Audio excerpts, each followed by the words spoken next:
Welcome everybody to the Latin Nerds Network. My name is Jose, and this is my review for the Blackening, the newest, you know, kind of horror comedy blend film here. I saw the trailer a few weeks ago. I was actually laughing in the trailer, so that's a good sign. But don't get me wrong, we're seeing a lot of trailers for comedies where the best jokes are in the trailer.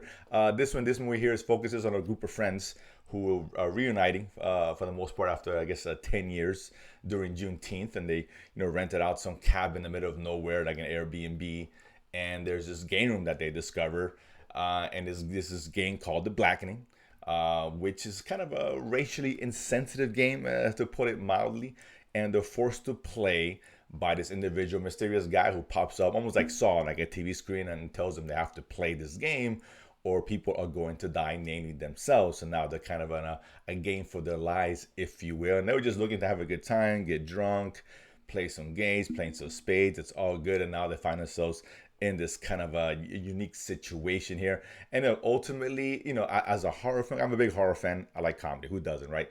As a horror fan, this isn't good because it's just not really trying to be a horror film. So if you those that have, is illusions that this is some kind of horror film with some humor, kind of like maybe they Scream along those lines. No, this is more comedy than anything else. And with any good comedy, there's only one thing it needs to do, and that's make you laugh. Nothing else really matters.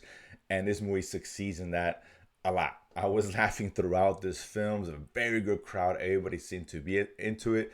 Really good time. Yeah, there are some silly things about it, of course, some things that are ridiculous naturally, but it doesn't matter because it's all in good fun. It's trying to make you laugh more so than anything else.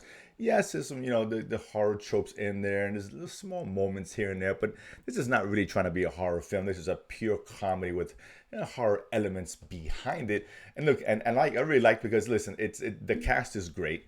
All the characters do such a good job. They're all having a good time. And this is, again, is a movie that's kind of a social commentary fused with the kind of a slasher film, but the social commentary is done really well here. It's just they're having fun with it. It's not trying to hit you over the head or make some kind of great statements. Just this group of friends, or all friends happen to be black, who just are caught in a situation where they have to deal with these racial insensitive questions from this game, and really confront their own biases and stereotypes that they create themselves on how they see each other as black people. And I really enjoy that because, yeah, it doesn't really get uncomfortable at any point. They're just having a good time, and they make light of things that normally is a very serious topic. And I really enjoy that. And ultimately, listen, everyone comes to play. There's great lines here, great situations. Yes, ridiculous, but who cares?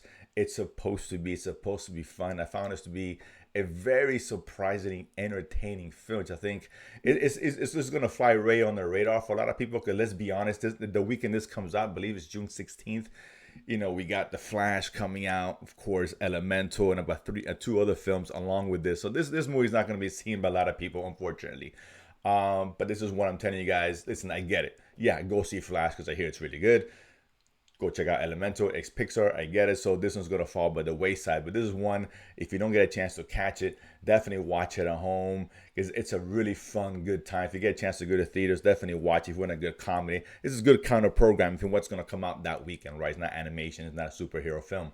But again, it's probably one that's going to fly way under the radar. And it's a shame because I had a really good time and the audience was having a good time along with me. It just wasn't me, and it just wasn't the audience. Everyone was in there. Maybe the audience is really hyped, and maybe that may have influenced my opinion on the film. I don't know, but sometimes, I'll admit I don't find things funny, but the crowd is having a good time.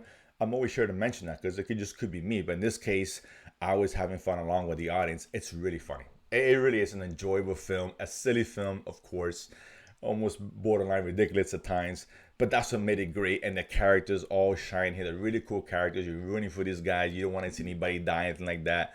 That's how much you really care about the characters. So they did a really good job of establishing that and its premise. So yeah, this is one I definitely highly recommend you guys watch. At least give it a chance on home video when it comes out. And if you get a chance to see it in the theaters, good for you guys. You guys, I think, will be pleased by what you see here. So the Blackening, you guys gonna check it out. Comment below, let me know where you guys thought. And of course, if you haven't done so already, subscribe below and feed money to go to the movies and talk about it afterwards. See you guys next time.